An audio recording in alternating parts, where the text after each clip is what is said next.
Vivre ensemble, c'est le thème des Journées nationales de l'architecture cette année, la sixième édition qui aura lieu du 15 au 17 octobre prochain, un peu partout en France. Au menu, des programmations de rencontres, visites et autres événements seront donc mis en place. Mais pour la toute première fois, Mayotte y participe sous l'égide du Musée de Mayotte, mettre en valeur l'ancien bâti, projet de rénovation.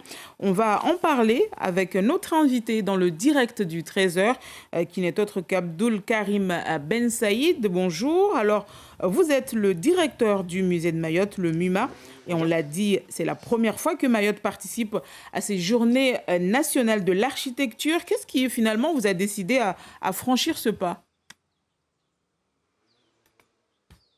En fait, la valorisation de l'architecture fait partie du projet du MUMA. Cette année, effectivement, c'est la première année qu'on a décidé de le faire parce qu'au niveau de la programmation, nous avons un créneau qui s'ouvre, ce qui n'était pas forcément le cas. Par exemple, en 2019, où on avait un programme qui était complètement rempli toute l'année, et y compris le mois d'octobre, le mois qui est réservé à cela.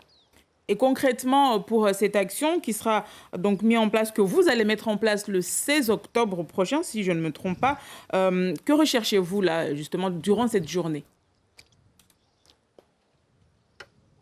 Alors en fait, il est important qu'on puisse connaître l'histoire des bâtiments qui nous entourent, l'histoire des bâtiments qui nous entourent pour comprendre l'histoire de Mayotte. Il est important que les spécificités et les particularités, les curiosités architecturales et artistiques liées à ces bâtiments soient aussi connues. Il est important aussi que l'apport culturel des méthodes techniques de construction, qu'elles soient institutionnelles ou qu'elles soient traditionnelles, soient aussi partagées avec le plus grand nombre. Et en fait, c'est une occasion pour nous aussi, on va dire, d'organiser une espèce de portes ouvertes qui permettront donc en fait d'en savoir davantage sur l'histoire des bâtiments et sur les particularités que j'ai évoquées. Et justement, en parlant des bâtiments et de l'ancien bâti, des bâtiments historiques de l'île, il y a la maison du gouverneur qui tient une place importante dans votre action. Tout à fait. En fait, la résidence des gouverneurs, donc c'est comme ça qu'on l'appelle, en même temps que la caserne de Daoudi, le bâtiment qui accueille actuellement les collections du musée, font partie d'un tout architectural qui font aujourd'hui l'objet d'une préétude, enfin d'une étude de pré-programmation plutôt, dont les travaux vont être justement, on va dire, diffusés, ou en tout cas les résultats vont être partagés le 16 à travers une conférence par visio avec l'architecte des bâtiments de France et avec l'entreprise qui avait été retenue pour mener ces études-là.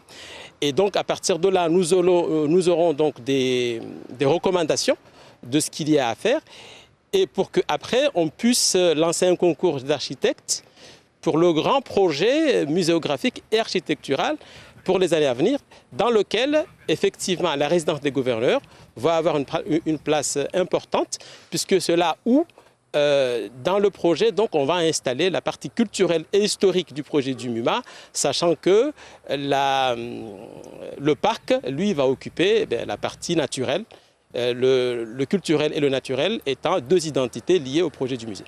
Et est-ce que vous allez également faire rénover ou faire en sorte que le tombeau du sultan Adrien Tsouli soit mieux protégé ou mieux mis en valeur?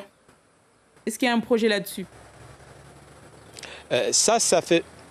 Il y a certainement un projet là-dessus, alors ce n'est pas dans mon champ de compétences forcément, mais je pense que le département a une vision globale qui fait qu'on va valoriser tous les sites historiques, tous les sites patrimoniaux qui permettront justement de donner de la valeur à Mayotte et à l'histoire que ces gens-là ont joué.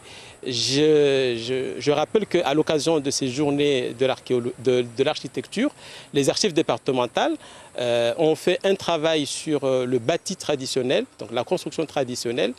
Et donc c'est une exposition qui va avoir lieu à partir du vendredi, le vendredi 15, et qui va durer une semaine aux archives départementales. Et j'encourage vraiment les gens à aller voir le Kanya, enfin, tout ce qui est donc éléments d'architecture liés au bâti traditionnel et habitat traditionnel. Donc pour la journée du 16 octobre, monsieur le directeur, à quoi le public qui serait intéressé doit s'attendre ce jour-là? Et où doit-il se rendre surtout? Alors, donc, il doit se rendre aux archives départementales à partir du vendredi, mais aussi samedi jusqu'à pendant une semaine. Et pour le musée de Mayotte, donc, il faut venir à Dzaoudi. Et nous allons avoir une visite du site historique de Dzaoudi.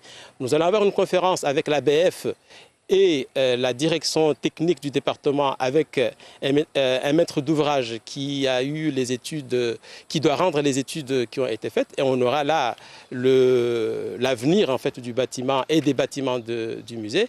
Et nous allons avoir après toute une série d'ateliers, dont un escape game et d'autres ateliers de fabrication de murs ou de confection de feuilles tressées, etc.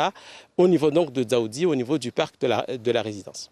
Merci beaucoup, Abdul Karim Ben Saïd. Rendez-vous est pris